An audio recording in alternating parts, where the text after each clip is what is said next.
Hello વિદ્યાર્થી મિત્રો, એજ્યુકટેકનો ચેનલમાં આપનું સ્વાગત છે।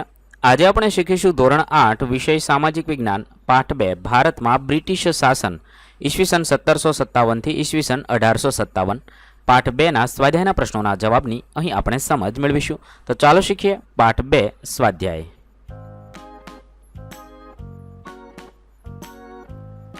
સૌપ્રથમ પ્રશ્ન નંબર 1, નીચેના પ્રશ્નોના ઉત્તર એક વાક્યમાં લખો। સવાલ નંબર 1, મીર જાફરને હટાવીને અંગ્રેજોએ કોને બંગાળનો નવાબ બનાવ્યો? જવાબ થશે મીર જાફરને હટાવીને અંગ્રેજોએ મીર કાસિમને બંગાળનો નવાબ બનાવ્યો હતો। 2, ભારતમાં કયા ગવર્નરના સમયમાં કાયમી જમાબંધી દાખલ કરવામાં આવી? ભારતમાં ગવર્નર જનરલ કોર્નવોલિસના સમયમાં કાયમી જમાબંધી દાખલ કરવામાં આવી હતી।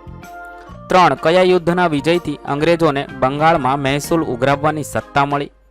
બક્સર યુદ્ધના વિજયથી અંગ્રેજોને બંગાળમાં મહેસૂલ ઉઘરાવવાની સત્તા મળી હતી। 4, રૈયતવારી પદ્ધતિના પ્રણેતા કોણ હતા? રૈયતવારી પદ્ધતિના પ્રણેતા થોમસ મુનરો હતા। પ્રશ્ન નંબર 2, ટૂંકનોંધ લખો। 1, બિરસા મુંડા।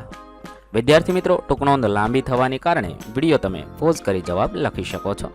બિરસા મુંડાનો જન્મ 15મી નવેમ્બર ઈસવીસન 1857માં થયો હતો। તેના પિતાનું નામ સુગના મુંડા અને માતાનું નામ કમી મુંડાઈના હતું। બિરસાનું બચપણ ઘેટા બકરા ચરાવવામાં, વાંસળી વગાડવામાં અને અખાડાની રમતોમાં પસાર થયું હતું। કુટુંબની ગરીબીના કારણે બિરસા મુંડાનું બચપણ પિતા સાથે સતત એકથી બીજી જગ્યાએ સ્થળાંતરમાં વીત્યું હતું। જો કે બિરસાએ સ્થાનિક મિશનરી શાળાઓમાં શિક્ષણ મેળવ્યું હતું। તેણે બચપણમાં મુંડા લોકો અને દીકુઓ એટલે કે બહારથી આવેલા વચ્ચેના સંગ્રામની વાતો સાંભળી હતી। તેણે જનોઈ ધારણ કરી હતી તેમજ વૈષ્ણવ ધર્મ પ્રચારક સાથે પણ કામ કર્યું હતું। યુવાન વયે તેઓ જનજાતિ સમાજના ઉત્કર્ષના કાર્યમાં લાગી ગયા હતા।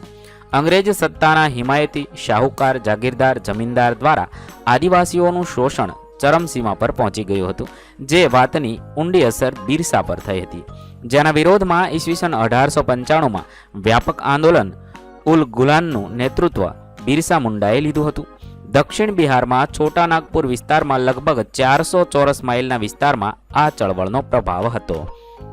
મુંડાઓનો એવો દાવો હતો કે છોટા નાગપુર તેમનું છે, કંપની તેમના પરંપરાગત હકોનું ધોવાણ કરે છે અને ફરજિયાત વેઠ કરાવે છે। અંગ્રેજોએ રાજવહીવટને અડચણરૂપ આ ચળવળમાં ઘૃણાનું પ્રમાણ ઓછું અને વિકાસનું બનાવવાનો ખોટા આરોપ મૂકી બિરસા મુંડાની ધરપકડ પ્રમાણ વિશેષ હતું।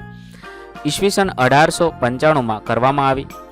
એ 2 વર્ષ બાદ ઈસવીસન 1897માં બિરસા મુંડા જેલમાંથી મુક્ત થયા। તે ફરીથી જનજાગૃતિ ચળવળમાં લાગી ગયા। એમણે દીકો અને યુરોપિયનો સામે સફેદ ઝુંડાવાળું બિરસારાજ અને ચળવળ મજબૂત બનાવી હતી। ઈસવીસન 1900માં બિરસા મુંડાનું અવસાન થયું હતું। બિરસા મુંડાની ચળવળ મંદ પડી અને અંગ્રેજો માટે સામ્રાજ્ય વિસ્તારવા મોકળું મેદાન મળી ગયું। 2, રૈયતવારી પદ્ધતિ।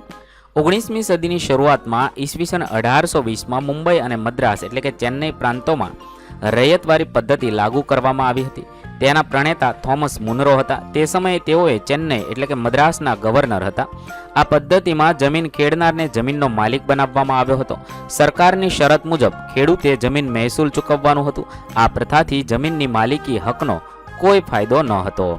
તેના કારણો આ મુજબ હતા: જમીનનું વધારે પડતું મહેસૂલ, સરકાર ઈચ્છે ત્યારે જમીન મહેસૂલમાં વધારો કરવાનો હક ધરાવતી હતી, કોઈ પણ સ્થિતિમાં અનાજ ન પાકે કે નાશ પામે તો પણ રૈયતે જમીન મહેસૂલ તો આપવું જ પડતું હતું। 3, મહાલવારી પદ્ધતિ। મહાલવારી પદ્ધતિનો અમલ ઉત્તર પશ્ચિમ પ્રાંત અને થોમસ મુનરો મધ્ય ભારતના કેટલાક પ્રદેશોમાં થયો હતો। હોલ્ટ મેકેન્ઝી નામના અંગ્રેજ અધિકારીએ 1872માં મહાલવારી પદ્ધતિ દાખલ કરે। બ્રિટિશ મહેસૂલી દફતર એટલે કે રેકર્ડમાં ગ્રામ અથવા ગ્રામના સમૂહ માટે મહાલ શબ્દ પ્રયોગ થતો હતો। મહાલનું એકમ ગ્રામ અથવા ગ્રામનો સમૂહ હતો। આ પ્રથા અનુસાર મહેસૂલનું એકમ ખેડૂતનું ખેતર નહીં પણ સમગ્ર ગામ કે ગ્રામની જમીનના સમૂહનો સમાવેશ થતો હતો। આ પદ્ધતિમાં ગામનું સર્વેક્ષણ કરી ખેતર અથવા ખેતરોના ઉત્પાદનની આવક વગેરે ધ્યાનમાં લઈ જમીન મહેસૂલ નક્કી કરવામાં આવતું। આથી આ પદ્ધતિ મહાલવારી પદ્ધતિ તરીકે ઓળખાય। જમીન મહેસૂલ વસૂલ કરવાની જવાબદારી ગામના મુખીને સોંપવામાં આવતી। અંગ્રેજોએ પરંપરાથી ચાલી આવતી જમીન વ્યવસ્થામાં મૂળભૂત ફેરફારો કર્યા હતા। પરિણામે ભારતીય ગામોની સ્થિરતા, સ્વાયત્તતા અને સાતત્ય છિન્ન ભિન્ન થઈ ગયા હતા। પ્રશ્ન નંબર 2 નીચેના પ્રશ્નોના ઉત્તર લખો. સવાલ નંબર 1, કાયમી જમાબંધી પદ્ધતિમાં ખેડૂતોનું શોષણ કેવી રીતે થતું હતું? જવાબમાં લખી શકાય, આ પદ્ધતિમાં ખેડૂતોનું શોષણ થતું હતું કારણ કે તેને નિશ્ચિત કરેલું મહેસૂલ જમીનદારને આપવું પડતું હતું. જમીનદાર તેના ઉપર જુલમ કરીને પણ મહેસૂલ વસૂલ કરતા હતા. જમીનદારે દર વર્ષે નિશ્ચિત કરાર મુજબની રકમ સરકારમાં જમા કરાવવી પડતી હતી. તેમ છતાં કાયમી જમાબંધી જમીનદારોની તરફદારી કરતી હતી. જો કે શરૂઆતમાં જમીનદારોએ થોડું સહન કરીને નક્કી કર્યા મુજબનું મહેસૂલ આપવું પડ્યું. જે મહેસૂલ ના ભરી શકાય તેમની જમીન જપ્ત થઈ. પાછળથી જમીનદારો જમીન ખરીદવા લાગ્યા. સરકારને ખેડૂતના વિકાસમાં રસ ન હતો. પરિણામે બંગાળમાં ખેડૂતોના ઘણા વિદ્રોહો થયા અને અન્ન ભંડાર તરીકે ઓળખાતું બંગાળ કંગાળ બન્યું. સવાલ નંબર 2, 18મી સદીમાં ભારતમાં ખેતીની સ્થિતિ કેવી હતી?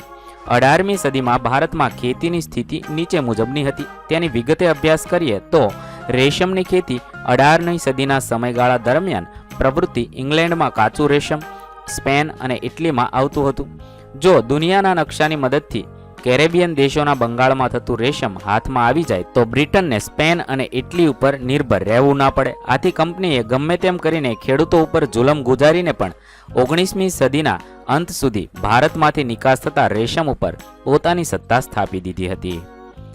ગળીની ખેતી ઈસવીસન 1790 સુધી યુરોપિયન દેશો ગળીનો પુરવઠો કેરેબિયન દેશોમાંથી મેળવતા હતા, પરંતુ તેનું ઉત્પાદન ઘટવાથી ગળીની માંગ વધવા લાગી. આથી અંગ્રેજો ભારતમાં પોતાની હકુમત હેઠળના પ્રદેશોમાં યુરોપિયનોને વસાવી ગળીનું ઉત્પાદન વધારવા લાગ્યા. ભારતમાં ગળીના ઉત્પાદનની 2 પ્રથા હતી, નીજ અને રૈયતી. નીજ પ્રથામાં ઉત્પાદકો પોતાના હળ, બળદ તથા ઓજારોનો ઉપયોગ કરી ખેતી કરતા. છોડ તૈયાર થાય ત્યારે કાપીને કાચો માલ કારખાનામાં પહોંચાડવામાં આવતો. જ્યારે રૈયતી પ્રથામાં ખેડૂત પોતાની જમીન પર ગળીનું વાવેતર કરતો અને તે તૈયાર થાય ત્યારે બાંધ્યા ભાવે કારખાનેદારને વેચતો હતો. આ પદ્ધતિમાં કારખાનેદાર ખેડૂતને લોન ધીરતો. મોટાભાગનું ઉત્પાદન આ પ્રથાથી થતું કારણ કે ગળીના ઉત્પાદકોને એ વધુ લાભદાયક હતું. એક તો તેના ભાવ નીચા બાંધવામાં આવતા અને ખેડૂતને તેનું વાવેતર કરવા મજબૂર કરવામાં આવતો. જો ખેડૂત ઇનકાર કરે તો તેના ઉપર જુલમ કરવામાં આવતો અને તેના પાકનો નાશ કરવામાં આવતો. ખેડૂતો પર ઉત્પાદકોની ધાક જાળવી રાખવા કંપનીના મળતિયાઓ અનેક પ્રકારની ગેરરીતિઓ આચરતા.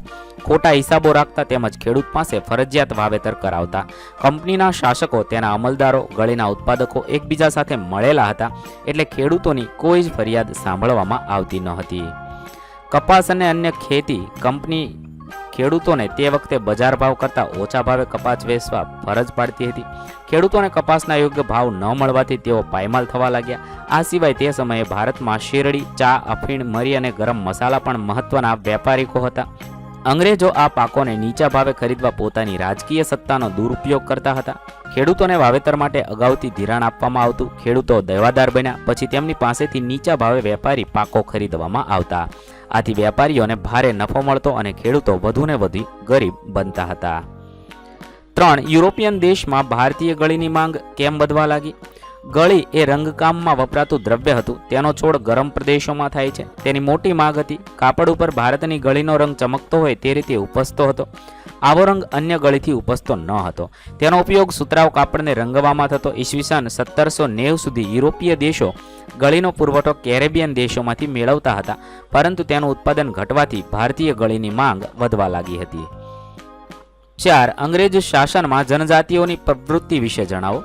કેટલાક જનજાતિ સમૂહો ખોરાક એકઠો કરી જીવન જીવતા હતા. જનજાતિ લોકો પશુપાલન સાથે સંકળાયેલા હતા. ઋતુ અનુસાર તેઓ ઘેટા બકરાનું કે ગાય ભેંસનું ધણ લઈ સ્થળાંતર કરતા. ઓડિશાના જંગલોમાં રહેતા હતા. ખાંડ સમુદાયના લોકો ટોળીઓ બનાવી સમૂહમાં શિકાર કરતા. તેમજ જંગલોમાંથી ફળ, કંદમૂળ, ઔષધિઓ અને જડીબુટ્ટીઓ એકત્ર કરતા હતા. જંગલમાંથી મેળવેલ વસ્તુઓ સરખા ભાગે એકબીજાને વહેંચતા અને તેને સ્થાનિક બજારમાં વેચતા હતા. ત્યારબાદ ખાંડ જનજાતિના લોકો કાપડ વણવાનો, ચામડા કમાવવાનો અને તેને રંગવાનો વ્યવસાય કરતા હતા. ચામડાના રંગકામ માટે કુસુંબી અને પલાશના ફૂલનો ઉપયોગ કરતા હતા. આ સમયે દેશમાં આદિવાસી સમૂહો 2 પ્રકારની ખેતી સાથે જોડાયેલા હતા: સ્થળાંતરીય ખેતી અને સ્થાયી ખેતી. કેટલાક આદિવાસી સમૂહો સૂર્યનો તડકો જમીન પર પડે તે માટે જંગલોમાં વૃક્ષોની અડધેથી કાપણી કરીને તેમજ જમીન પરનું ઘાસ કાપીને ખેતી માટેની જમીન ખુલ્લી કરતા હતા. જે વૃક્ષો અને ઘાસની કાપણી કરી હતી તેને સળગાવી તેની રાખને જમીનમાં પાથરી નાખતા રાખમાં પોટાશ હોવાથી જમીન ફળદ્રુપ બનતી હતી. એક વખત પાક ઉગાડ્યા પછી તેઓ ત્યાંથી બીજી જગ્યાએ સ્થળાંતર કરતા, એટલે બીજી જગ્યાએ આ રીતે ફરીથી ખેતી કરતા. આથી તેને સ્થળાંતરીય ખેતી કહેવામાં આવતી. આવી વિવિધ પ્રવૃત્તિઓ કરતા હતા. ત્યારબાદ પ્રશ્ન નંબર 3, નીચે આપેલ વિકલ્પોમાંથી સાચો વિકલ્પ શોધી ઉત્તર લખો. 1. ભારતમાં ગળી ઉત્પાદનની કેટલી પ્રથા હતી? અહીંયા 4 ઓપ્શન છે, 1, 2, 3 કે સંખ્યાબંધ. જવાબ થશે બી, 2 હતી.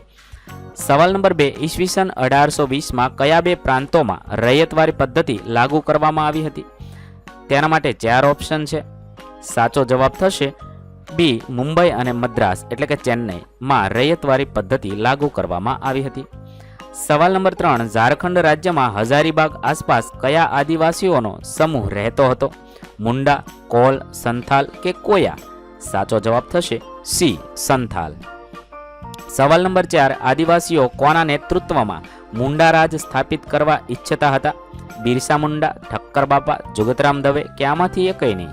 જવાબ થશે એ, બિરસા મુંડા. અહીં આપણા પાઠ 2ના પ્રશ્નોના જવાબ પૂર્ણ થશે. વિદ્યાર્થી મિત્રો, ધોરણ 8ના સામાજિક વિજ્ઞાનના તમામ પાઠના સ્વાધ્યાયના પ્રશ્નના વિડીયો આપણી ચેનલ પર ઉપલબ્ધ છે, જે તમે ધોરણ 8 સ્વાધ્યાય નામના પ્લેલિસ્ટમાંથી મેળવી શકશો.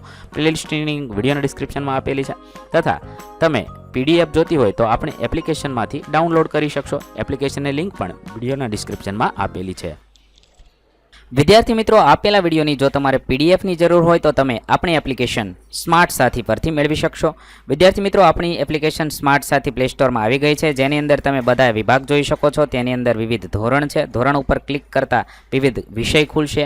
વિષય ઉપર ક્લિક કરતાં તેની અંદર આવતા પાઠ ખુલશે. તેની અંદરથી તમે પાઠ્યપુસ્તક પણ ડાઉનલોડ કરી શકો છો. તેની અંદર આપેલા પાઠમાં ક્લિક કરતાં તમે પાઠની PDF, સ્વાધ્યાયની PDF, સ્વાધ્યાયન પોથીની PDF, પાઠના વિવિધ વિડીયોઝ, સ્વાધ્યાયના વિડીયોઝ, સ્વાધ્યાયન પોથીના વિડીયોઝ બધું જોઈ શકો છો અને ડાઉનલોડ પણ માત્ર એક ક્લિકમાં કરી શકો છો. વિદ્યાર્થી મિત્રો, આપણી એપને સપોર્ટ કરજો, ડાઉનલોડ કરજો.